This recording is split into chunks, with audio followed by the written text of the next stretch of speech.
Hello दोस्तों, मैं सुभय कुमार।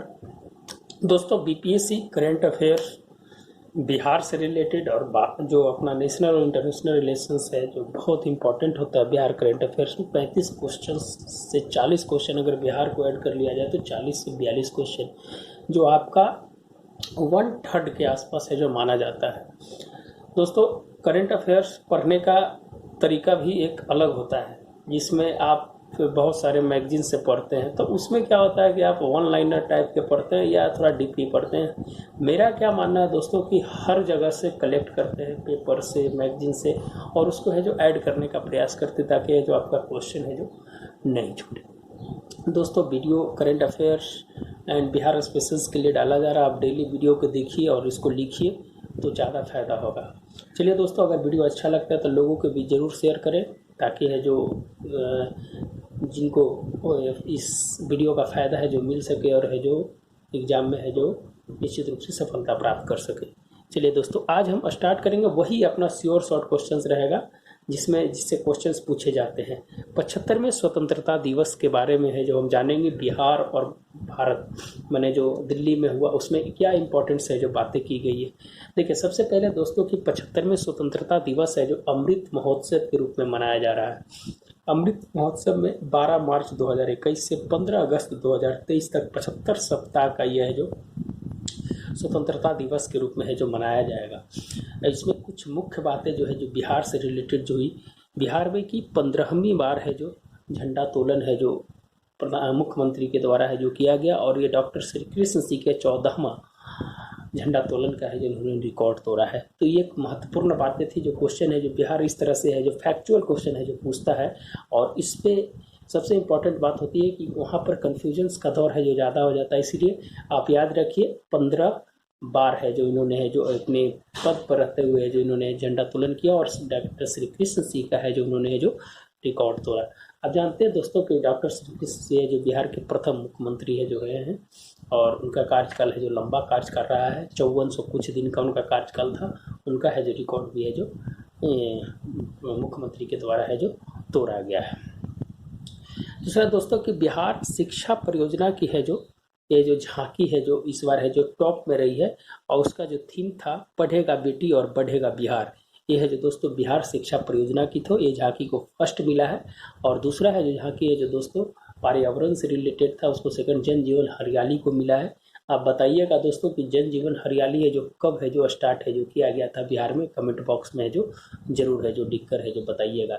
जन जीवन हरियाली बहुत बड़ा कार्यक्रम है, और बिहार को आप जानते हैं कि 15वें वित्त आयोग में पर्यावरण के लिए 10.5% है जो अनुदान है जो दिया जा गया है, और एक बहुत बड़ी उपलब्धि है बिहार सरकार के लिए। बिहार सरकार ने आप जानते हैं कि बिहार पृथ्वी दिवस है जो मनाया था 9 अगस्त को, उसमें 5 करोड़ पौधे लगाने का है जो लक्ष्य रखेगा। ये जो दोस्तों ये सब बोलते जा रहे हैं ये बहुत ही इंपॉर्टेंट है जो जरूर है जो इससे रिलेटेड है और निश्चित रूप से है जो आपको काम आएगा। 5 करोड़ पौधे जो लगाए जाएंगे उसमें है जो 3 करोड़ जो है दोस्तों है जो इसमें वन विभाग और एक विभाग और मिलकर है 1.5 करोड़ है जो दोनों मिलाएगा, और 2 करोड़ है जो मनरेगा करेगा। 2 करोड़ है जो मनरेगा है जो पौधा में लाएगा, और वन विभाग 1.5 करोड़, 1.5 करोड़ है जो एक डिपार्टमेंट और है वो हम मिस कर रहे हैं, आप है जो देख लीजिएगा उसको, वो है जो 3 करोड़ तक 5 करोड़ पौधे है जो लगाया जाएगा। आप जानते हैं दोस्तों कि रक्षाबंधन के दिन बिहार सरकार ने है जो रक्षा दिवस माने पेड़ पौधे का रक्षा दिवस है जो मनाते हैं, और है जो बहुत 2010 और 11 ये जो बजट में है जो इसकी घोषणा भी की गई थी। तो आप है जो इस फैक्ट्स को भी याद रखिएगा। दूसरा है दोस्तों कि बिहार सिविल सेवा जो प्रोत्साहन है उसमें है जो आपको 1 लाख रुपये और 50,000 रुपया जो दिया जाएगा उस सभी वर्गों को दिया जाएगा। पहले है जो कुछ लिमिट्स जैसे जाति, अनुसूचित जाति, जनजाति और ईबीसी और ओबीसी तक सीमित था। अब है जो सभी वर्ग के महिलाओं को है जो इसमें दिया जाएगा। तो निश्चित रूप से आप है जो इस पे है जो ध्यान रखिएगा। और यूपीएससी में 1 लाख रुपया और बीपीएससी में है जो 50,000 रुपया है जो सभी वर्ग के महिलाओं के लिए है जो इसमें है जो दिया जाएगा। दूसरी बात है दोस्तों की जो इम्पोर्टेंट्स है इसमें कि सिविल सेवा प्रोत्साहन जो नीति है इसमें बिहार सरकार ने अपना एक रिपोर्ट्स भी सौंपा। इससे है जो लोगों के बीच जो सिविल सेवा में आने के लिए है जो प्रोत्साहन भी है जो बढ़ा है। इसकी रिपोर्ट्स है जो अपने समाजी के जो मंत्री हैं वो है जो विधानसभा में है जो इसको पेश किए थे कि सिविल सेवा के प्रति लोगों का है जो रुझान है जो बढ़ा है। दूसरी बात है दोस्तों कि एक डिपार्टमेंट है रक्षा मंत्रालय के द्वारा चीफ ऑफ डिफेंस स्टाफ, एक पुरस्कार है जो दिया जाता है, जो बिहार के जितेंद्र कुमार हैं उनको है जो 75वें स्वतंत्रता दिवस के अवसर पर रक्षा मंत्रालय के द्वारा दिया गया है। उसको चीफ ऑफ डिफेंस स्टाफ बोला जाता है। ये सिविल सेवा का जो सिविल जो वर्क करते हैं उनको है जो मिलता है, उसमें है जो बिहार के हैं जो जितेंद्र कुमार को है जो मिला है। तो दोस्तों इम्पोर्टेंट जो है आप है जो एक बार रिकॉल कर लीजिए, 15वीं बार झंडोत्तोलन, बिहार शिक्षा परियोजना का बढ़ेगी बेटी बढ़ेगा बिहार, उसको है जो झांकी का प्रथम स्थान मिला है। सिविल सेवा प्रोत्साहन में यूपीएससी में 1 लाख और बीपीएससी में 50,000 सभी वर्ग के लोगों के लिए, महिलाओं के लिए है जो इसको है जो प्रोत्साहन नीति है जो दिया गया है। पहले था दोस्तों कि जनरल और ईबीसी को नहीं मिलता था, बीसी के भी बच्चों को नहीं मिलता था, फिर है जो बीसी को महिलाओं को है जो उसमें है जो फिर है जो उसमें दिया गया, फिर है जो अब सभी लोगों को है जो इसमें है जो शामिल कर लिया गया है। दोस्तों एक और है इम्पोर्टेंट कि 75वें स्वतंत्रता दिवस पर गति शक्ति योजना जो चलाया गया है प्रधानमंत्री जी के द्वारा, 100 लाख करोड़ रुपया का है जो प्रोजेक्ट है और इसमें 7,000 परियोजनाएं हैं जो इसमें शामिल है जो किया गया है। इसमें कितना परियोजना है जो शामिल किया गया है, 7,000 है जो परियोजनाओं को है जो इसमें शामिल किया गया है।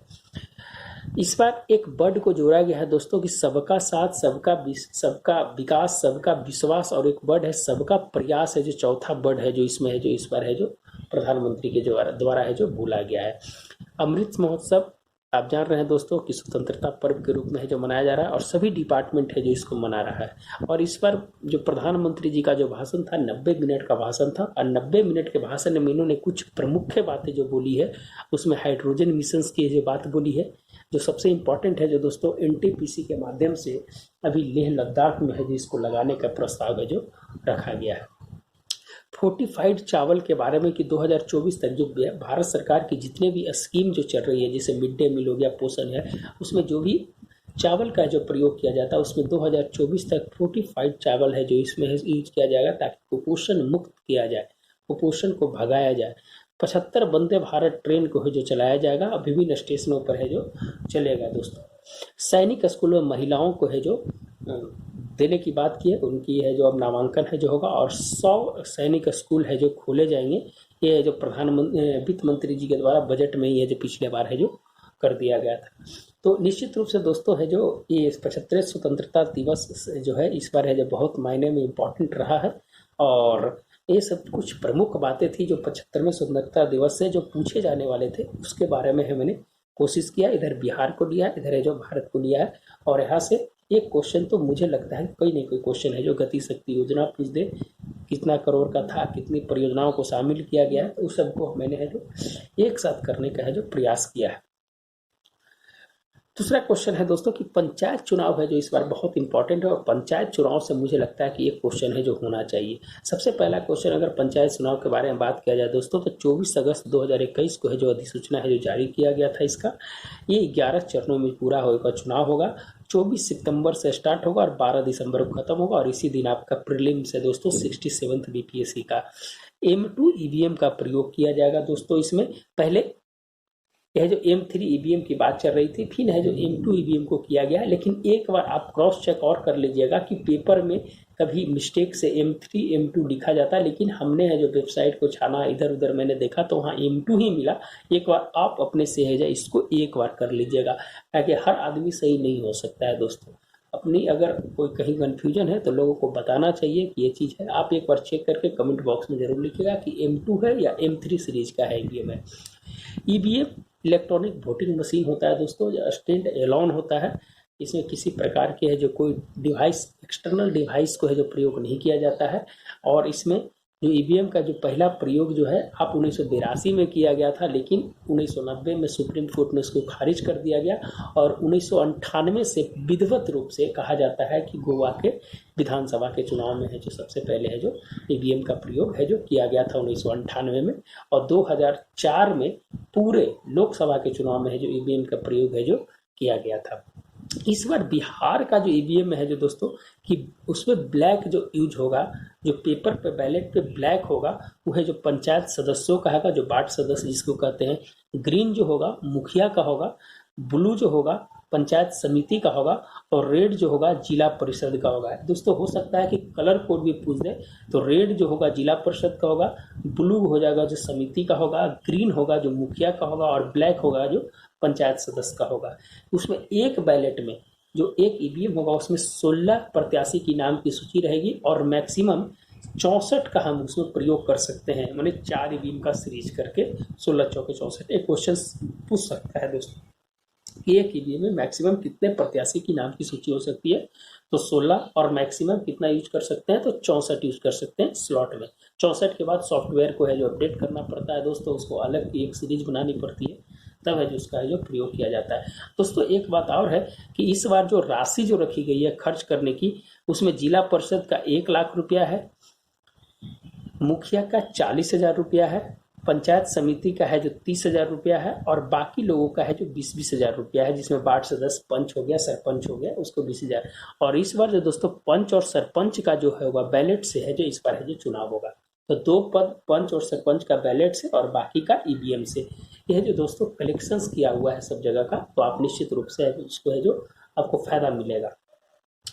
पंचायत चुनाव में इस बार जो कमिश्नर है दोस्तों है जो दीपक प्रसाद है, कुमार नहीं है, दीपक प्रसाद है। कौन है? दीपक प्रसाद है जो कमिश्नर बनाए गए हैं उसके लिए। और है दोस्तों 8,072 पंचायतों में है जो चुनाव होगा इस बार है जो, कब कितना में होगा, 8,072 पंचायतों में है जो इसका चुनाव होगा।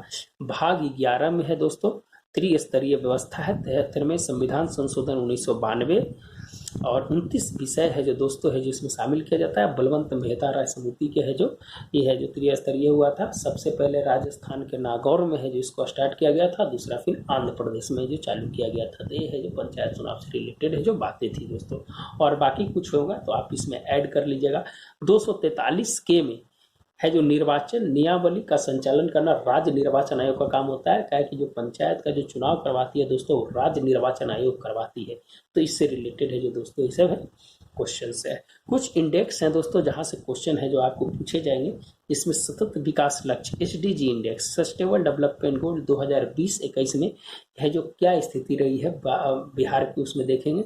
यह है जो नीति आयोग के द्वारा है जो इसका जो चालू किया जाता है दोस्तों 2015 में।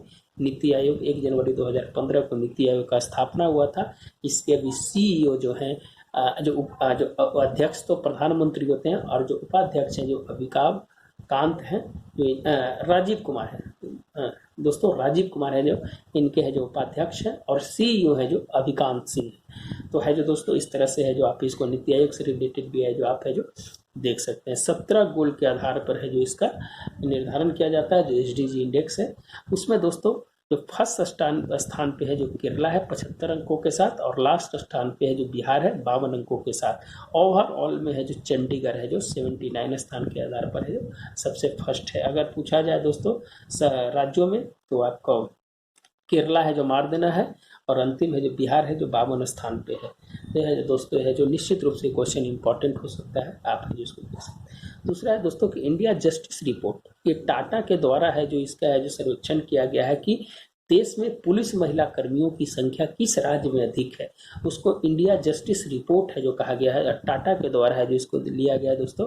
तो देश में पुलिस महिला कर्मियों में बिहार का स्थान प्रथम है, 25.30% है जो बिहार का है जो भागीदारी है 25.30%। दूसरा है तमिलनाडु 18.50%, और तीसरा है जो महाराष्ट्र है 12.50%। तो इंडिया जस्टिस रिपोर्ट टाटा के द्वारा देश में पुलिस महिला कर्मियों के लिए है जो बिहार में क्या आज है, बिहार में क्या स्थान है। एक है दोस्तों इंडिया जस्टिस रिपोर्ट जो है वो है जो न्यायाधीशों से रिलेटेड आता है, उसमें बिहार भारत से उसमें पूरे भारत स्तर पर निकाला जाता है। उसमें बिहार का जो स्थान है जो 14वां स्थान है। तो आप कंफ्यूज मत कीजिएगा। एक जस्टिस रिपोर्ट ये है जो देश में पुलिस महिला कर्मियों के लिए, एक देश में न्यायाधीशों से रिलेटेड होता है जस्टिस रिपोर्ट, उसमें है जो बिहार का स्थान है जो 14वां है। आप है जो उसको देख लीजिएगा। इंडिया इनोवेशन इंडेक्स है जो नीति आयोग और इंस्टीट्यूट ऑफ कॉम्पिटिटिव के द्वारा ये है जो इसको बनाया जाता है भारत नवाचार सूचकांक, जिसमें 3 पार्ट में बांटा जाता है, बड़े राज्यों को, पूर्वोत्तर एवं बाहरी राज्यों को, केंद्र शासित प्रदेश को।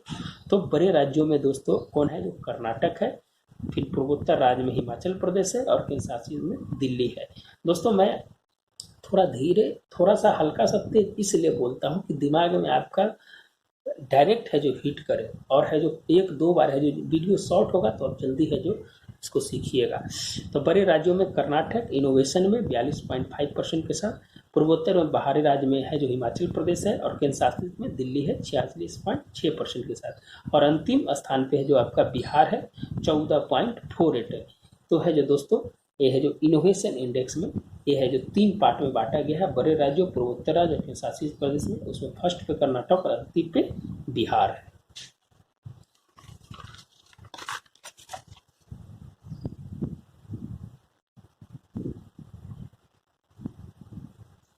आगे बढ़ते हैं दोस्तों, नगर पालिका प्रदर्शन सूचकांक, ये है जो म्युनिसिपल के लिए आपके राज्य में क्या व्यवस्थाएं हैं उसके लिए एक सूचकांक है जो जारी करता है। ये आवास एवं शहरी मंत्रालय के द्वारा है जो जारी किया जाता है दोस्तों।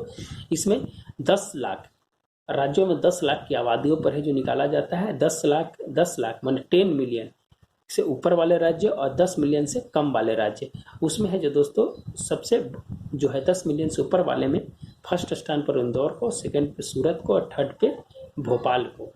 अगर कम वाले में है तो उसमें नई दिल्ली को प्रथम स्थान, तिरुपति को दूसरा स्थान और गांधीनगर को तीसरा स्थान। तो आपको इंदौर और इधर नई दिल्ली जरूर याद रखिएगा। 10 मिलियन से ऊपर वाले में है जो इंदौर है और 10 मिलियन से नीचे वाले में है जो नई दिल्ली है जो नगर पालिका प्रदर्शन सूचकांक में है जो फर्स्ट स्थान पे है। एक इंदौर है इधर फर्स्ट पे, इधर नई दिल्ली है। एक है ज़्यादा 10 मिलियन से ऊपर वाले, एक 10 मिलियन से कम वाले में। पटना का स्थान है जो दोस्तों 16वां स्थान है। पटना का स्थान है जो इसको 16वां स्थान है जो इसको है जो प्राप्त किया गया है। दूसरा चीज़ है दोस्तों कि बिहार को, पटना को ODA प्लस का भी दर्जा है जो दिया गया है, जो आपको पिछले वीडियो में बताया है कि ODA प्लस उसको कहा जाता है कि 24 घंटे में के अंदर में कोई भी शौच है जो बाहर में न ही दिखाई दे तो उसको है जो ODA प्लस का है जो दर्जा है जो दिया जाता है। ये तो 10 मिलियन में था दोस्तों इंदौर और नई दिल्ली, ध्यान रखिएगा। 10 मिलियन से ऊपर वाले में इंदौर, 10 मिलियन से कम वाले में नई दिल्ली। अब 1 मिलियन से ऊपर वाले में गुवाहाटी का है जो प्रथम स्थान मिला है, और 1 मिलियन से जो कम वाले जो जनसंख्या है उसमें शिलोंग को है जो म्यूनिसिपल में है उसको है जो सबसे अंतिम स्थान मिला है। यानी 1 मिलियन से ऊपर वाले में गुवाहाटी को है जो मिला है, 1 मिलियन से कम वाले में है जो शिलोंग को मिला है। ये जनसंख्या है दोस्तों, आप इसको कंफ्यूज मत कीजिएगा। 1 मिलियन से ऊपर वाले में गुवाहाटी को प्रथम स्थान मिला है, और 1 मिलियन से कम वाले जो क्षेत्र हैं, जो जनसंख्या है, उसमें शिलोंग को है जो फर्स्ट स्थान मिला है। आप है जो इसको है जो ध्यान रखिएगा। इसमें आप कुछ कन्फ्यूजन होगा तो आप निश्चित रूप से है जो आप पूछने का प्रयास कीजिएगा कमेंट बॉक्स में। ईज ऑफ लिविंग इंडेक्स 2020 में आवास एवं शहरी मंत्रालय के द्वारा इसको भी है जो आवास एवं शहरी मंत्रालय के द्वारा ईज ऑफ लिविंग इंडेक्स को भी है जो दिया जाता है। इसमें बड़े शहरों में बेंगलोर को फर्स्ट स्थान मिला है और छोटे शहरों में शिमला को है जो फर्स्ट स्थान मिला है। इसकी है जो 66.7 है, इसका 60.93 है। पटना का स्थान है जो 33वां मिला है दोस्तों। आप बार बार है जो इसको देखिएगा, क्वेश्चन पूछा जाता है। इसका है जो रैंकिंग और इसका नंबर क्या है 53.26, इसका है जो नंबर है जो प्राप्त हुआ है। खराब प्रदर्शन में अगर बात किया जाए दोस्तों तो बड़े राज्यों में है जो श्रीनगर, और छोटे राज्यों में है जो सबसे खराब प्रदर्शन वाला है जो बिहार का मुजफ्फरपुर है। ये है जो सबसे बड़ा, ये छोटे राज्यों में है जो सबसे खराब प्रदर्शन है जो किसने किया है, ये है जो मुजफ्फरपुर किया है। और बड़े राज्यों में खराब प्रदर्शन किसने किया है, वो श्रीनगर है जो किया है दोस्तों। ये है जो इम्पोर्टेंट है। तो 4 index, ease of living index, नगर पालिका, SDG index, Tata justice reports और है जो इनोवेशन इंडेक्स, इसमें से एक क्वेश्चन या 2 क्वेश्चन तो जरूर रहेगा दोस्तों। आप इसको बढ़िया से कीजिएगा, एक साथ में जो क्लब करके रखने का प्रयास किए हैं। एक पुस्तक है दोस्तों जो निश्चित रूप से पूछता है, जनता का सेवक नीतीश कुमार है जो एक पुस्तक है, उसको है जो सफफ बानो है जो है उन्होंने लिखा है। जनता का सेवक है जो नीतीश कुमार। दूसरा है कुमार मल्लिका प्रसाद स्वतंत्रता संग्राम के विस्तृत नायक, ये है जो डॉक्टर रणवीर कुमार के द्वारा है जो लिखा गया। बिहार की बुक है, कब पूछ देगा कोई ठीक नहीं है, निश्चित रूप से है जो आप इसको देखने का प्रयास कीजिएगा। कुछ वर्ड है दोस्तों जो बिहार में है जो इम्पोर्टेंट है, उसको है जो कहीं कहीं पूछ देता है।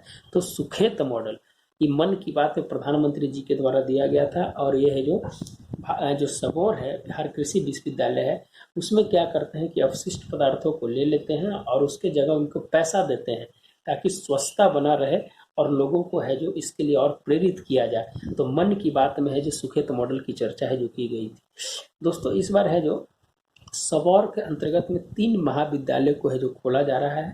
इसमें एक सबौर में खुलेगा, एक आरा में खुलेगा, एक मीठापुर में खुलेगा। सबौर में जो खुलेगा वो जैव प्रौद्योगिकी संस्थान जो होगा, आरा में खुलेगा जो कृषि अभियंत्रण है जो रिलेटेड होगा महाविद्यालय, और मीठापुर में होगा जो मैनेजमेंट से कृषि प्रबंधन से रिलेटेड होगा। तो ये दोस्तों सुखैत मॉडल और सबौर से रिलेटेड जो भी था उसको मैंने है जो यहाँ पर लिखने का प्रयास किया है। भस्मक, भस्मक एक वर्ड है दोस्तों जिसमें जैव चिकित्सा अपशिष्ट पदार्थ को है जो उसको है जो उसमें लिया जाएगा और उसको है जो उससे है जो जैव प्रक्रिया से जो खाद या कुछ और है जो उसको बनाया जाएगा। ये है जो बक्सर में है जो चालू किया गया है।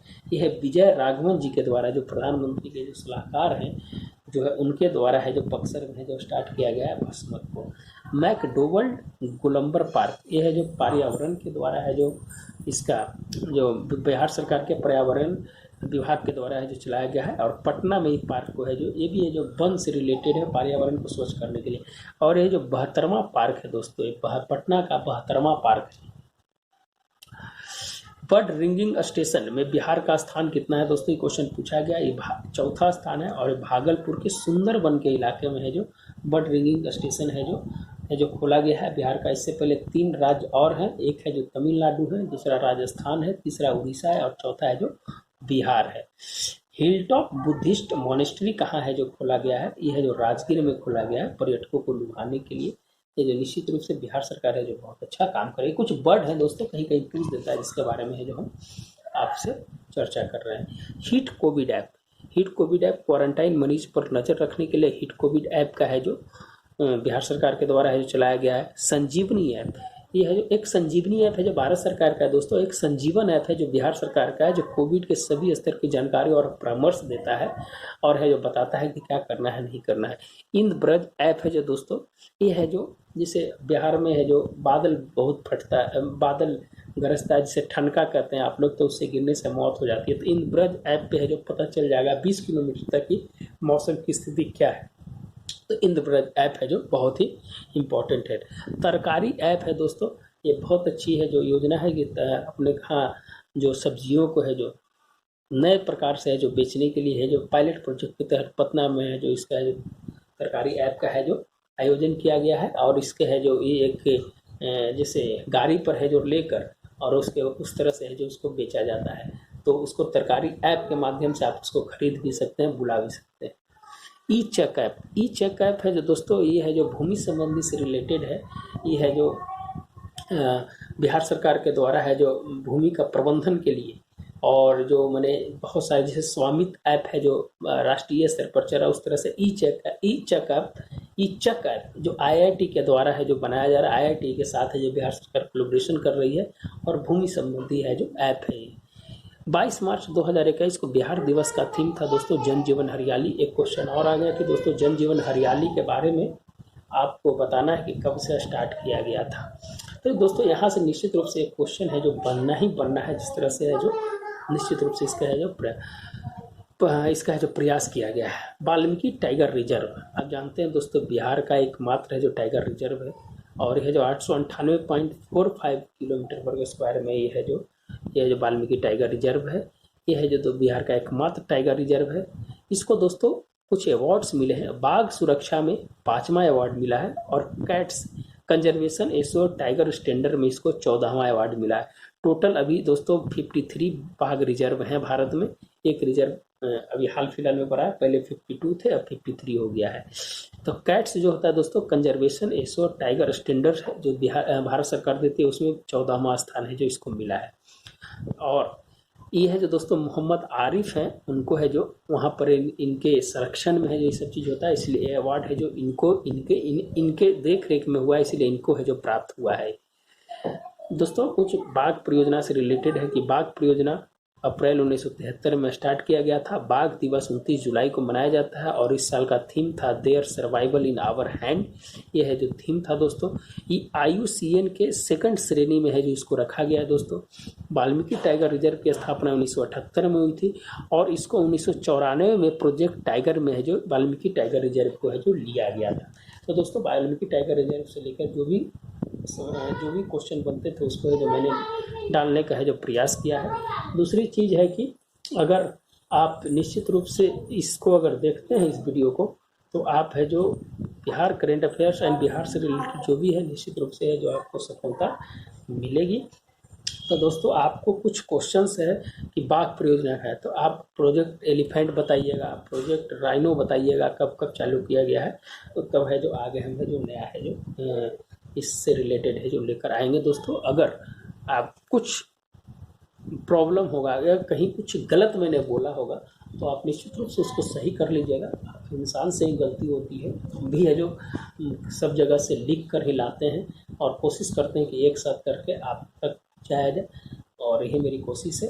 तो दोस्तों अगर अच्छा लगे वीडियो तो निश्चित रूप से आप है जो शेयर करें और लाइक करें, और आपका वही मानक होता है कि जो मैंने काम किया है वो सही है कि नहीं है।